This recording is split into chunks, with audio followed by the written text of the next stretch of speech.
Like the sweet was blessed with bitterness, and the day was blessed with the night, I was blessed with my twin tongue. I'm fighting a tradition that's been here centuries before I learned how to clench my fist. One which believes an Eastern brown boy like I am fortunate to at least have a Western upbringing, since I wasn't lucky enough to be white.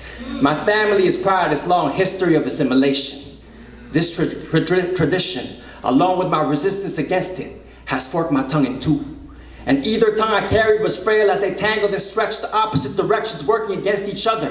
Speaking either language was a tug of war between word choices. See, I used to think in my mother tongue Tagalog when it was necessary to speak English. Many didn't realize that my words were lost in translation for my thoughts. I had clear ideas in my head and broken sentences to represent them, like, please close the lights. Ay nako, kill the lights. I mean, turn the lights off.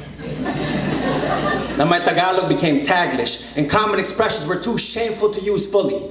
Many of us who speak it pride ourselves with a taint of English our mother tongue is contaminated with, as if our self-worth increases when we're incapable of using sentences spoken purely in our tongue. Please turn off the lights is, pakipatay ang ilaw in Tagalog. And we'd rather say, turn off on lights. I was afraid to give speeches, let alone carry a conversation with folks I just met. Ignorant fools thought the way I spoke was funny. They didn't understand like a migrant farm worker, my tongue did twice the work. It took twice as much just to say something.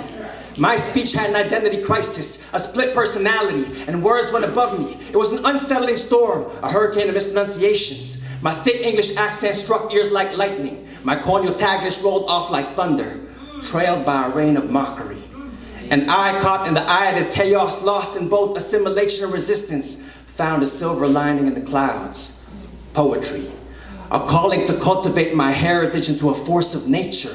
I spent countless lone nights reading and writing until my speech was clear as day, and my poetry in either tongue resembled the luminosity of the stars, both finally strong enough to carry their own and mature enough to know how to work together. Like Chicanas and Pinays united in a farm workers' Drake strike, my twin tongue is living protest reclaiming its rightful identity. My speech took twice the work, my poems now carry twice the legacy. Each time I utter a word, I'm reminded of my indigenous tradition and my new world ambitions. You see, colonization didn't make me a victim, it made me a conqueror of oppression. I was blessed with the same weapons used to kill me, to breathe life back into my roots and use the emperor's tongue to decolonize the mind. The bitter distaste for my mother tongue is why I ferment grapes of wrath, ball them up and serve my poetry sweet. So now when I speak, I ask, please close the lights. Turn off on lights, so that my words may reflect the galaxy of profound struggles it comes from in the dark, para may larawan ng salita ko ang dakilang pakikibakang pinanggalingan sa kalawakan ng gabi.